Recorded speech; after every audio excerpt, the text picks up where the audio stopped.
여러분, 우리가 인생을 살면서 꼭 한 가지 사실을 분명히 깨닫게 되는데요. 많은 것들을 깨닫겠지만 그 중에 하나가 뭐냐면, 여러분, 우리의 인생 가운데 문제가 찾아올 때가 있죠. 근데 이 문제가 찾아올 때 보니까요, 우리의 상황을 봐주더라, 봐주지 않더라. 우리의 상황을 이 문제가 찾아올 때 봐주지를 않더라라는 것입니다. 문제가 찾아올 때는 예고 없이 찾아와요. 문제가 찾아올 때 보니까요, 우리의 상황과 우리의 처지를 고려해 주질 않아요. 부지불식간에 갑자기 찾아와서 우리를 굉장히 당황스럽게 만들고요. 그리고 당황을 넘어서 우리를 당혹스럽게 만드는 그런 모습으로 우리의 삶 가운데 이런 문제들이 찾아옴을 여러분 믿으시면 아멘 하시기 바랍니다. 문제는 우리의 삶 속에 그런 식으로 찾아오더라라는 거예요. 너무 건강했어요. 전혀 이상 신호가 없었는데 갑작스럽게 큰 병마가 찾아오기도 하고요. 갑작스럽게 저 지구 반대편에서 터진 저 전쟁으로 인해서 우리의 사업이 휘청거리게 돼요. 우리의 그 재정의 문제가 크게 기울어지게 만든다라는 것이죠. 안 그래도 재정의 문제로 힘든데 갑자기 막 자녀의 문제가 터져서요, 갑자기 더 큰 돈이 들어야 되는 그런 상황들이 막 예고 없이 우리의 삶 가운데 아무런 나를 배려도 해주지 않은 채 막 부지불식간에 찾아오게 됨을 우리는 삶을 통해서, 경험을 통해서 알고 있다라는 것이죠. 인생의 문제는요, 우리의 상황과 처지를 배려해주지 않습니다. 우리가 준비되었든 우리가 준비되어 있지 않든 전혀 무관하게 무작정 우리 인생 가운데 찾아온다라는 것이죠. 여러분, 오늘 본문에 나오는 이 장면도 그런 모습이다라고 할 수 있을 것 같습니다. 오늘 본문은요, 여러분들이 너무나도 잘 아는 그런 장면이죠. 예수님께서 공생의 가운데 가장 첫 번째 기적을 행하신 그런 장면이 나오고 있습니다. 바로 가나의 혼인잔치의 장면이죠. 여러분, 혼인잔치의 자리는 어떤 자리입니까? 혼인잔치의 자리는 기쁨의 자리입니다. 즐거움의 자리이고 축복의 자리이고 행복이 넘쳐야 되는 자리가 바로 이 혼인 예식의 자리다라는 것이죠. 그런데요, 그런 자리에 갑작스럽게 예고 없이 문제가 찾아오게 되는 거예요. 어떤 문제가 찾아오느냐? 3절을 보니까 이런 문제가 찾아옵니다. 포도주가 뭐한지라? 떨어진지라. 포도주가 떨어졌다라는 거예요. 결혼식장에서 이 당시에는 가장 중요한 것이라고 할 수 있는 포도주가 똑 떨어져 버렸다라는 거예요. 여러분, 그러면 여러분들은 이렇게 생각할 수 있습니다. 에이, 뭐 포도주 떨어진 걸 가지고 그래요? 뭐 신부가 안 온 것도 아니고, 뭐 신랑이 오다가 사고가 난 것도 아니고, 에이, 포도주 하나 떨어진 것 때문에 왜 이렇게 호들갑 떠시는 거냐, 이렇게 물어볼 수 있겠어요. 아니, 포도주 떨어졌으면 사이다 먹으면 되죠. 아니, 포도주 떨어졌으면 다른 뭐 식혜 먹으면 되죠. 뭐 이렇게 말할 수 있는 분들이 있을 수 있다라는 거예요. 근데 여러분, 이 포도주가 떨어졌다라고 하는 이 문제는요, 간단한 문제가 아니었어요. 이것은 굉장한 심각한 문제였어요. 이 2000년 전에 예수님 당시에 유대인의 혼인잔치에 있어서 이 포도주가 떨어지게 되었다는 것은요, 여러분, 무엇을 의미하냐면 이것은 그 가문이 이 정도로 수준이 굉장히 떨어지는 가문이구나라는 것을 증명해주는 장면이라고 할 수 있다는 거예요. 포도주가 떨어졌다라고 하는 이 장면은, 이 의미는 결혼식을 하는데 이 포도주가 떨어졌다, 이것은 그 가문이 굉장히 형편없는 가문이다라는 것을 스스로 증명하는 것과 같았다라는 거예요. 굉장히 수치를 당할 수밖에 없는 그런 일로 여겨졌다라는 것이죠. 결혼식을 진행하는 동안 이 포도주가 떨어지게 되면요, 이것은 혼주가 손님을 맞을 준비를 제대로 했다 안 했다? 안 했다라는 것을 의미하는 것이고요. 이 결혼식 준비를 소홀히 했다라는 것을 의미하는 것이었고, 이것은 그 가문에게 있어서 평생 동안 지우기 힘든 사회적인 낙인이 찍혀버리는 아주 가문의 수치로 여겨질 만한 아주 큰 잘못이고 실수로 이 당시에는 여겨졌다라는 거예요. 그리고 이 당시의 관습법에 따르면요, 이렇게 잔치의 준비가 미흡해서 손님 접대를 제대로 하지 않으면요, 이 당시에 이 유대인들 가운데 이 손님들은요, 그 혼주를 상대로 이렇게 소송을 걸었다라고 합니다. 그러니까 이것은 굉장히 큰 결례이고 굉장히 큰 실수이고 굉장히 그 가문적으로 봤을 때는 굉장히 큰 수치를 당할 수 있는 아주 큰 일을 당한 상황이다라는 것이죠. 포도주가 끊어지면요, 더 이상 이 결혼식을 진행할 수가 없었다라는 거예요. 그런데 여러분, 이 포도주가 떨어져 버린 거예요. 그런데 여전히 결혼식은 끝났어요, 안 끝났어요? 결혼식은 한창 진행되고 있어요. 그리고 이 결혼식에 사람들은 많이 왔어요? 무지하게 많이 왔어요? 사람들이 무지하게 많이 와서 여전히 지금 아직도 결혼식이 끝나려면 한참 남아있는 그런 상황이 그들에게 닥치게 되었다라는 것이죠. 그런데 여러분, 문제는 무엇입니까? 문제는 무엇이냐? 이 포도주의 문제를 해결할 수 있는 방법이 지금 당장 있다 없다? 없다라는 거예요. 그리고 이렇게 수많은 사람들이 그 결혼식장에 있었지만, 정말 수많은 사람들이 있었지만 그 누구도 이 문제를 해결해 줄 수 있는 사람도 있다 없다? 그 수많은 사람들 중에서도 이 포도주의 문제를 해결해 줄 수 있는 사람이 없었다라는 거예요. 여러분, 우리의 인생을 돌아봐도 비슷한 것 같아요. 우리의 인생을 돌아보니까요, 우리의 인생 가운데 이렇게 갑자기 부지불식간에 이런 큰 문제와 위기가 찾아올 때, 맞아요, 주변에 사람들은 굉장히 많아요. 우리 주변에 사람들이 굉장히 많죠. 우리 핸드폰에 저장되어져 있는 사람들도요, 굉장히 많아요. 저도 제대로 확인을 안 해봤는데 카톡에 뜨는 친구의 수가 몇천 명이 되는 것 같아요.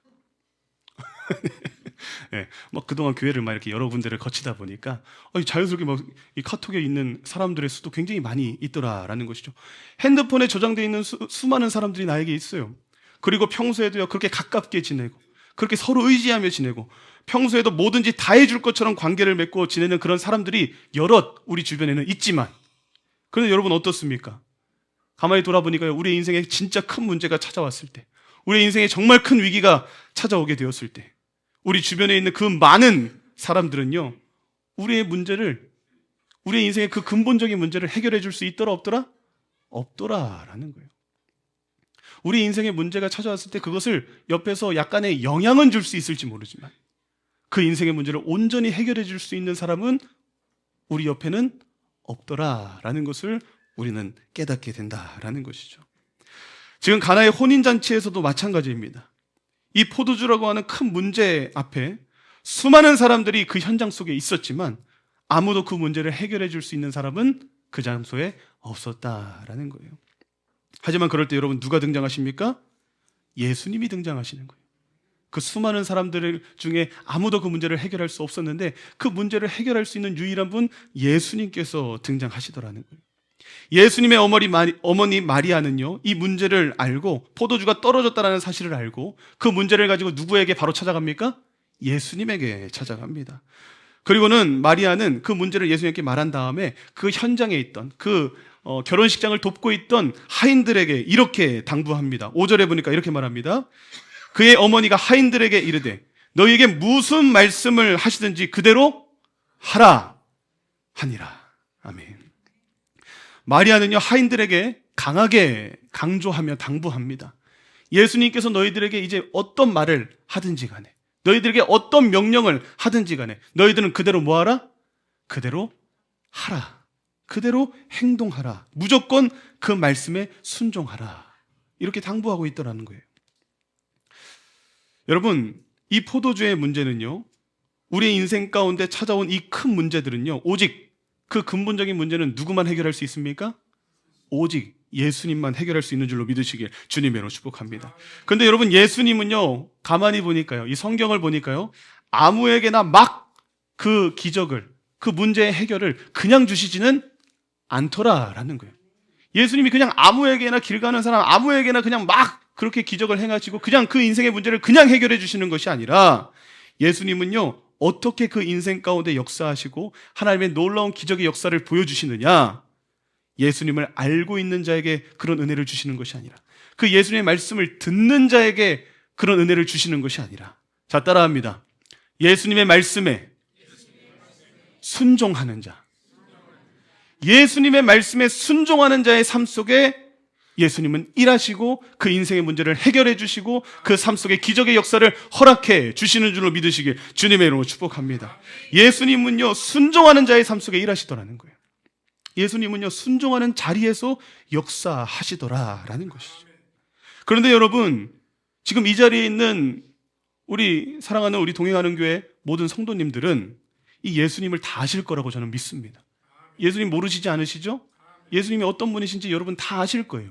그리고 여러분, 제가 지금 말씀드린 이 말씀, 이 사실, 예수님은 말씀에 순종하는 자의 삶 속에 역사하신다. 예수님의 말씀에 아멘하며 그 삶 가운데 그대로 행하는 자에게 예수님은 구원의 은혜를 허락해 주신다라는 것 모르시는 분 한번 손 들어 보시기 바랍니다. 다 아시죠? 한 번 듣는 말이 아니잖아요. 처음 듣는 말이 아니잖아요. 여러분 신앙생활하면서 얼마나 수없이 이 말을 들었습니까? 오직 우리의 인생의 문제는 예수님만 해결할 수 있다. 그리고 예수님 말씀에 순종하는 자, 그 예수님의 말씀을 정말 믿음으로 행하는 자, 그 인생 속에 하나님은 일하신다 라는 거 모르는 분 계십니까? 여러분 이거 몰라서 여러분들에게 제가 지금 말씀드리는 걸까요? 우리 다 알아요. 이 말씀을 모르는 분은 제가 봤을 때는 한 분도 없으실 것 같아요. 우리는 예수님도 알고요, 말씀도 알고요, 믿음이 중요한 것도 알고요, 순종을 할 때 주님께서 일하신다는 것도 다 안다 라는 거예요. 그런데 중요한 건 뭡니까?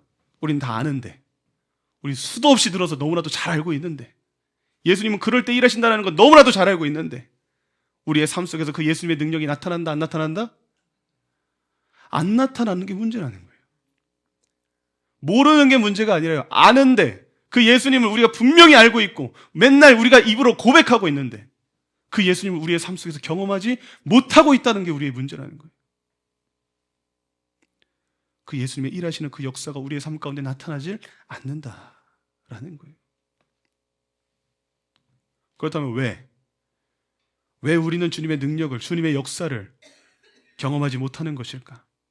왜 우리의 삶에는 여전히 아무런 변화도 나타나지 않고 그 인생의 문제가 찾아왔음에도 불구하고 예수님께 나아가 그 문제를 아뢰고 그 예수의 말씀에 우리가 순종하면 우리가 그것을 해결받을 수 있다는 것을 다 알지만 왜 우리의 삶은 여전히 그대로인 것일까?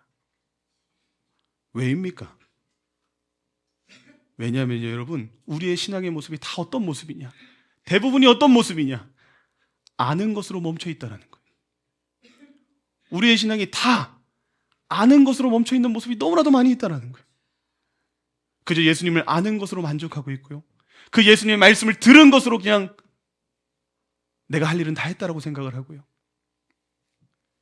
그 예수님의 말씀을 알고 그냥 들은 것으로 만족하고 그쳐 있는 그런 신앙의 모습이 우리에게 너무나도 팽배하게 자리 잡고 있더라라는 것이죠. 여러분, 믿음은 감정이 아닙니다. 믿음은요, 생각이 아닙니다. 믿음은 느낌이 아닙니다. 믿음은 결단입니다. 믿음은 적용입니다. 믿음은 행함인 줄로 믿으시길 주님의 이름으로 축복합니다. 믿음은 알고만 있어서 절대 능력이 나타나질 않아요. 믿음은 내가 예수님의 말씀을 믿는 것 같아, 그런 마음을, 그 느낌을 갖는다라고 해서 그게 믿음이 되질 않아요. 믿음은요, 그 들은 것을 가지고 결단해야 된다는 거예요. 그 믿음은요, 그 들은 것을 가지고 적용해야지 그게 믿음으로 인정된다는 거예요. 믿음은요, 예수님의 말씀을 듣고 예수님의 말씀이 맞습니다, 오늘 제가 여러분들에게 선포하는 그 말씀을 들으면서 목사님 맞아요, 목사님의 말씀이 맞아요, 그렇게 하면 될 거예요. 저도 목사님의 말씀에 동의합니다, 저도 예수님의 말씀에 동의합니다, 이렇게 말하는 것이 믿음이 아니다라는 거예요. 믿음은요, 예수님의 말씀을 듣고 주님, 제가 그렇게 하겠습니다, 주님, 내가 그렇게 살겠습니다 라고 결단하며 고백하는 것을 넘어서, 그렇게 고백만 해서도 안 돼요, 여러분. 이 자리에서는 주님, 내가 그렇게 살겠습니다, 맞습니다, 예수님, 내가 그 주님의 말씀대로 순종하겠습니다, 말로만 끝나는 것이 아니라 그 믿음의 고백을 하고 그 믿음의 고백을 뛰어넘어서 여러분들의 삶 가운데 그대로 실천하는 그 모습, 그대로 실행하는 그 모습까지 나타나야지 그것이 믿음으로 인정된다라는 거예요. 그래서 예수님 분명히 말씀하십니다. 야고보서를 통해서 주님은 분명히 우리에게 이렇게 말씀하십니다. 야고보서 2장 17절에 이와 같이 행함이 없는 믿음은 그 자체가 뭐한 것이다? 죽은 것이다라는 거예요. 백날 들어봐야 소용없어요. 백날 들으면서 아멘 해봐야 소용없어요. 행함이 없는 믿음은 믿음이 아니다라는 거예요. 죽어있는 믿음이다라는 거예요. 야고보서 2장 22절에도 이렇게 말하죠. 너희가 보거니와 믿음이 그의 행함과 함께 일하고 행함으로 믿음이 어떻게 된다? 온전하여진다. 행함이 있을 때 여러분들의 믿음은 온전한 믿음이 된다는 거예요. 행함이 없이 백날 말로만 내가 믿는다 말하겠자 그것은 여러분 가짜 믿음이라는 거예요. 온전한 믿음은 반드시 그 삶 가운데 행함이 동반된다. 믿음은 마음이 아니라, 믿음은 감정이 아니라 결단이고 행동이 있어야 된다는 거예요. 그래야 그 믿음은 온전한 믿음이 되고 살아있는 믿음이 될 줄로 믿으시길 주님의 이름으로 축복합니다. 정말 여러분 간절히 소망합니다. 제발 죽은 믿음으로 신앙생활 하지 않으셨으면 좋겠어요. 여러분 언제까지 그렇게 교회는 나와 있는데 교회에서 산송장처럼 그렇게 죽어있는 믿음으로서 계속 신앙생활만 하고 자리만 지키시겠습니까? 그런 신앙생활은 안 된다는 거예요. 우리는 산믿음의 소유자가 되어야 될 줄로 믿으시길 주님의 이름으로 축복합니다. 예수님은요, 자신을 향해서 포도주가 떨어졌다라고 말하는 큰 위기와 문제가 찾아왔으니 해결해달라고 하는 그런 요청 앞에 오늘 예수님은 뭐라고 말씀을 하시느냐, 어떤 말씀을 주시느냐. 7절을 보니까 예수님은 자신에게 찾아온 자들을 향해서 이렇게 말씀하십니다. 예수께서 그들에게 이르시되 항아리에 물을 채우라. 항아리에 물을 채우라 라고 말씀하세요. 여러분, 지금 이 포도주가 떨어진 상황에서, 이 결혼식장에서 여러분 지금 필요한 것은 무엇입니까? 지금 필요한 게 뭡니까? 포도주가 필요하잖아요. 지금 포도주가 필요한데 예수님 지금 뭐라고 말해요? 항아리에 뭘 채우라? 물을 채우라 라고 말하고 있어요. 아니, 포도주가 필요한데 무슨 물을 채웁니까? 여러분, 지금 사람들이 눈치채면 큰일 납니다. 지금 포도주가 떨어졌다는 것을 사람들이 눈치채면 이거 이제 가문의 엄청난 수치가 되는 거예요. 이건 씻을 수 없는 굉장히 그 가문의 어려움으로 찾아오게 되는 거예요. 그렇기 때문에 빨리 이 포도주의 문제를 해결해야 되는데, 사람들이 눈치채기 전에 포도주를 어디서든 빨리 공수해 와야 되는데, 예수님은 지금 포도주와는 전혀 상관없는 지시를 내리고 있어요. 포도주와는 전혀 상관없는 명령을 내리시고 있어요. 빨리 가서 저기 마트 가가지고 복분자주라도 사와라. 이렇게 말하면 이해가 되는데, 빨리 가가지고 저 옆에 농장에 가가지고 그 포도주라도 빨리 따와가지고 빨리 즙을 내가지고 거기다 알코올을 넣어가지고 대충 섞어가지고 빨리 내어라. 이렇게 말하면 이해가 될 텐데, 예수님은 지금 뭐라고 말하는 거예요? 항아리에 물을 채우라고 말하고 있다는 거예요. 항아리에 물을 채워라. 그리고 그 물을 가져다가 사람들에게 가져다 주어라. 이게 해결책이라고 주시는 거예요. 이해가 되는 짓입니까? 이해가 되지 않는 짓입니까? 이해가 되지 않는 짓이에요. 도저히 논리적으로는, 현실적으로는, 이성적으로는 이해할 수 없어요. 납득하기가 어려워요. 예수님은 그런 지시를 지금 하고 계세요. 가뜩이나 급해 죽겠는데 하나만한 쓸데없는 짓을 하라고. 지금 그렇게 받아들일 수 있는 그런 상황이 아닙니까? 아니, 항아리에 왜 물을 채워요? 빨리 저기 옆집 가가지고 빨리 포도주를 꼬아라. 이렇게 말을 해야지. 그런데 여러분, 믿음은 무엇이라고 했습니까? 믿음은요, 주님의 말씀 앞에 어떻게 하는 거예요? 결단하고 순종하는 거예요. 그 주님의 말씀 앞에 이해가 되든 안 되든 그냥 순종하는 거예요. 말씀하신 대로 내 생각을 첨가하고 내 경험을 첨가하고 내 지식을 첨가하여 그것을 판단하는 것이 아니라, 믿음은요, 하나님이 나에게 말씀하시면 있는 그대로 따르고 행하는 거예요. 그게 믿음이다라는 거예요. 그런데 여러분, 예수님의 말씀을 들은 하인들의 모습을 보니까 어때요? 그 믿음의 모습이 나타납니다. 이 하인들은요, 자신들의 생각으로는 이해가 되지 않았겠죠. 아니, 물을 갑자기 뜨더니 갑자기 그 물을 갖다가 사람들에게 주라고? 그러면 요건 누가 먹어요? 요건 누가 먹어요? 요건 내가 먹게 생겼잖아요. 가다 물 갖다 주면 뭐 하는 짓이야 하면서 하인이니 또 얼마나 전문용어로 쿠사리를 먹겠습니까? 죄송합니다. 이런 말씀 안 되는데. 어쨌든 얼마나 그 하인들이 욕을 먹겠습니까? 하지만 그 하인들은 어떻게 합니까? 자신들의 생각으로는 이해가 되지 않지만, 자신들의 생각으로는 납득이 되지 않지만, 자신들의 경험으로는 이것이 불가능 일이라고 그들은 생각하고 있지만 대묻지 않아요. 예수님께 대묻지 않아요. 그저 순종하는 거예요. 토달지 않아요. 따지지 않아요. 계산하지 않아요. 그냥 그저 아멘하고 그대로 행동으로 옮기고 있더라라는 것이죠. 항아리를 물 어디까지 채웠다라는 거예요? 아기까지 채웠다라는 거예요. 항아리의 물을 그 아기까지 채웠다. 끝까지 채웠다라는 거예요. 여러분, 이것은 100%의 순종을 말하는 것인 줄로 믿으시길 주님으로 축복합니다. 90%만 순종하지 않아요. 99%만 순종하지 않아요. 아기 끝까지 채웠다라는 것은 그들은 100% 예수님의 말씀에 순종했다라는 거예요. 그렇게 100%의 순종으로, 믿음으로 반응했을 때 어떻게 되느냐?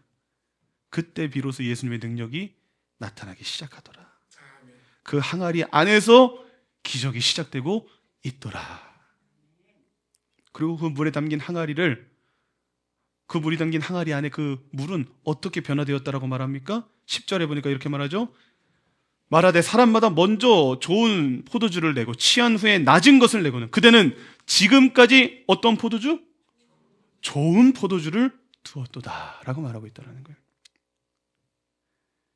여러분, 예수님께서 말씀하신 대로 순종하여 그 물을 항아리에 담았다니 그 물이 항아리에서 어떤 포도주가 되었다라는 거예요? 그냥 포도주가 되지 않았다라는 거예요. 좋은 포도주가 되었다. 최상급의 포도주가 되었다라고 이렇게 말하고 있다는 거예요. 사랑하는 여러분, 주님께서 허락하시는 기적은요, 우리의 이해에서 시작되지 않아요. 우리의 믿음의 순종 끝에서 그 기적이 시작되고요. 그리고 그 기적엔 어떤 기적으로 나타나느냐? 단순한 그 문제만 해결해 주시는, 그냥 겨우 그 문제만 해결해 주시는 그런 기적으로 나타나는 것이 아니라 가장 좋은 것으로, 우리가 생각하지 못한 것으로, 우리가 도저히 기대할 수 없었던 그런 가장 최상급의 포도주로서 우리의 삶 가운데 하나님은 은혜로 부어주시겠다라고 오늘 이 말씀을 통해서 약속하고 계시는 줄로 믿으시길 주님의 이름으로 축복합니다. 순종이 여러분들의 인생을 가장 좋은 인생으로 바꿀 줄로 믿으시길 주님의 이름으로 축복합니다. 여러분의 순종이 여러분들의 인생을 좋은 인생으로 바꿀 수 있다는 거예요. 그 믿음이 오늘 저와 여러분들에게 있길 주님의 이름으로 축복합니다. 순종을 통해 여러분들의 인생을 가장 좋은 곳으로 바꿔주시겠다는 거예요. 순종을 통해. 아멘만 하지 마세요, 여러분. 순종까지 동반되어야 된다는 거예요. 여러분, 제가 지난주 월화수에 이제 제가 비전 세미나를 주양교회에서 하는 세미나를 다녀왔습니다. 제가 수련 목회자 생활을 했던 교회예요. 그 당시에도 많이 부흥하고 있었던 교회이고, 지금은 더 많이 부흥했고 새로 성전도 건축하고 그 남부연회 안에서는 하여튼 굉장히 주목받는 교회로서 굉장히 성장한 그런 교회입니다. 참 은혜가 됐어요. 참 은혜가 됐고, 제가 다 알고 있는 내용인데, 그리고 제가 다 경험했던 그런 사역들인데, 다시 그 비전과 그런 세미나와 그런 사역의 모습들을 보고 왔을 때 다시 한번 저에게 큰 은혜가 되더라고요. 그리고 굉장히 도전도 되었어요. 그리고 참 제가 경험이 아무래도 부족하다 보니까 제가 우리 동행하는 교회를 개척하고 1년 동안은 그저 열심으로 하긴 했어요. 열심히 하긴 했어요. 근데 뭔가 항상 제 마음 가운데는 항상 나의 부족함이 항상 너무나도 크게 보였어요. 그리고 앞으로의 방향을 어떻게 가야 될까, 이런 고민도 항상 하면서 그게 참 요즘 저의 안에 있는 큰 고민이었었는데, 이번에 이 세미나를 참여하면서 그런 새로운 목회적인 방향성도 좀 다시 한번 찾게 되는 그런 귀한 시간이 되었습니다. 근데 여러분, 그렇게 큰 도전이 되고 은혜가 되고 그런 새로운 방향을 찾게 되었는데, 또 한편으로는 어떤 생각이 제 마음 가운데 또 한편으로는 계속 드느냐, 어떤 생각이 드냐면요, 우리 교회 상황과는 다른데, 우리 교회 상황과는, 우리 교회 환경과는 좀 너무 동떨어진 얘기 같기도 하다.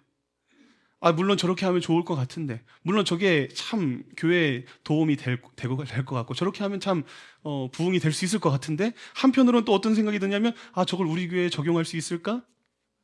우리 교회 상황과는 맞지 않는데, 우리 교회에서는 불가능할 것 같아 라는 생각이 또 한편으로는 또 옆에서 드는 게 사실이었어요. 은혜도 되고 도전도 됐지만 또 한편으로는 이게 될까? 현실적으로 봤을 때 이게 우리 교회에 맞을까? 이런 고민이 계속 드는 거죠. 그런데 여러분, 계속해서 강의를 듣고 있는데 제 마음 가운데, 제가 오늘 이 설교를 왜 하게 됐냐면, 제 마음 가운데 하나님께서 이런 마음을 계속 주시는 거예요. 해봐. 해보지도 않고 안 된다고 할 거야? 해보라니까. 해보지도 않고서 어떻게 너가 안 된다라고 속단할 수 있어? 라고 하는 그 마음을 그 세미나를 듣는데 계속 하나님께서 주시는 거예요. 야, 포도주를 얻고 싶어? 너 부흥 경험하고 싶어? 그럼 포도주, 내가 항아리에 물을 부으라고 그러면 뭐해? 물을 부어야지. 해봐야지. 상황 보고 환경 보고 경험에 비춰보면서 안 된다라고 말하면, 너 그러면 기적을 어떻게 경험할래? 너 그러면 포도주를 어떻게 얻을래? 너 그럼 부흥을 어떻게 얻을래? 라고 하는 그런 마음을 계속해서 제 마음 가운데 주시는 거예요. 해보라는 거예요. 그냥 베드로처럼 안 될 것 같아도, 네가 아무리 경험을 봤을 때는 지금 깊은 바닷속에 그물을 던지면 절대 지금은 고기를 잡을 수 없는 그 시간대지만, 내가 해보라 그러면 베드로처럼 한번 해봐. 그러면 어떻게 될 거야? 그러면 너가 지금은 절대 고기를 잡을 수 없다라고 생각하는 이 시간에 내가 그물이 찢어지도록 너에게 고기를 잡는 경험을 하게 해주겠다는 거예요. 해보라는 거예요. 그래서 여러분, 해보려고 합니다. 그래서 해보려고 해요. 주님이 주시는 그 말씀대로 한번 항아리를 한번 물로 채워보려고 합니다. 남들이 봤을 때는 무슨 짓 하는 거냐, 아이 그게 되겠냐, 아 물로 그 거기다 물을 채운다라고 그 포도주가 될 것 같아? 아유 이상한 짓 하지 마, 되지도 헛된 짓이야 그거는, 이렇게 말할지라도 한번 해보려고 합니다. 아직은 뭐부터, 어떤 물부터 좀 채워야 될지 아직은 결정하지 못했습니다. 우리 교회에 어떤 물을 채워야 될까? 우리 교회에 어떤 물을 채워야 이 물이 포도주로 변하는 그 하나님의 놀라운 기적을 경험할 수 있을까? 아직 그것을 아직은 결정하지 못했어요. 뭐부터 해야 될지. 근데 지금 기도하고 있어요. 우리 교회 하나님 어떤 것부터 해볼까요? 근데 여러분 중요한 것은 해보면 하나님께서 그 기적을 경험하게 하실 줄로 믿습니다. 근데 더 중요한 게 있어요, 여러분. 더 중요한 게 있어요. 뭐가 더 중요하냐? 여러분, 저 혼자 채워서는 소용이 있을까요, 없을까요? 저 혼자 채워서는 소용이 없어요. 저 혼자 은혜 받고, 저 혼자 감동 받고, 저 혼자 도전 받아서 여러분 해봅시다 했는데 여러분들이 혼자 해보세요 이러면 소용이 있어요, 없어요? 없어요. 아예 목사님은 젊으니까 되겠죠. 우린 안 돼요. 이렇게 여러분 뒷짐지고 계시면 될까요, 안 될까요? 안 돼요. 여러분들도 함께 채워주셔야 돼요. 저 혼자 물을 백날 부어봤자 여러분 저 혼자 부으면 오래 걸릴 거예요. 근데 여러분들이 함께 부어주면 어떻게 될까요? 금방 그 항아리가 아기까지 차게 될 거예요. 그 아기까지 차게 되는 그 순간에 여러분들 하나님의 기적은 시작되는 줄로 믿습니다. 오늘 본문에도 보니까요, 하인 혼자서 그 물을 채우지 않더라고요. 뭐라고 말합니까? 하인들이 함께 채웠다라는 거예요. 한 명도 다른 마음 품지 않아요. 다 같은 마음으로 하인들이 다 같이 한 마음 한 뜻이 되어 한 성령의 감동으로 그 명령에 순종했을 때 그 항아리에서 역사가 시작되었다라는 겁니다. 함께 채워야 예수님의 기적이 시작될 줄로 믿으시길 주님으로 축복합니다. 여러분 함께 해주시겠습니까? 정말 함께 해주실 거예요? 아멘이 시원치가 않아요, 여러분. 여러분 함께 항아리를 채우시겠습니까? 네, 정말 그래 주셨으면 좋겠어요.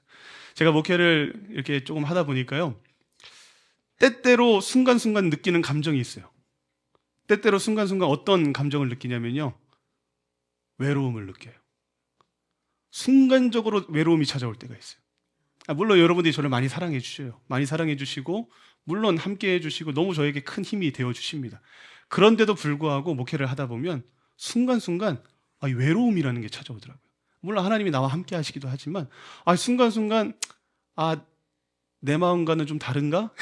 약간 이런 생각이 들면서 조금 자주 들진 않아요, 여러분. 그래도 순간순간 외로움이라는 게 들 때가 있어요. 여러분, 저 외롭게 하지 마세요. 저 외롭게 하지 마시고 정말 제가 여러분들에게 부탁하고 요구하고 함께 하자라고 할 때는 제가 이상한 거 함께 하자고 하지 않습니다.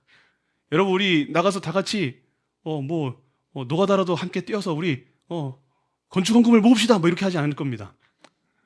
제가 여러분들에게 요구하고 제가 여러분들에게 요청하고 함께 하자고 하는 것은요, 그래도 하나님께서 주시는 감동 안에서 하자고 하는 거예요. 그래 여러분들은 그래도 저를 믿어주신다라면, 이 동행하는 교회도 함께하고 계시다라면 믿고 함께 따라와 주셨으면 좋겠어요.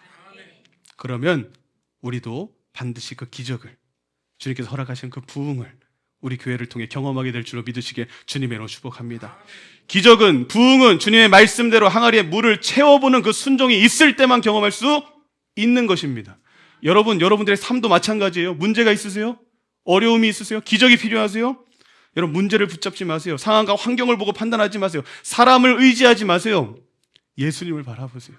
예수님을 바라보시고 예수님께서 여러분들에게 주신 그 말씀을 붙잡으시고, 되든 안 되든 여러분 생각 넣지 마시고 그대로 해보세요. 순종해 보세요. 그대로 따라가 보세요. 그럴 때 비로소 물이 포도주가 되는 역사를 경험하게 되는 거예요. 그리고 그냥 포도주가 아니라니까요, 가장 좋은 최상급의 포도주를 주시는 그 하나님을 경험하게 될 줄로 믿으시길 주님의 이름으로 축복합니다. 그것을 기억하며 이번 한 주도 여러분 순종으로 여러분의 믿음을 하나님께 보여드릴 수 있는 복된 한 주가 되시길 주님의 이름으로 축복합니다. 기도하겠습니다.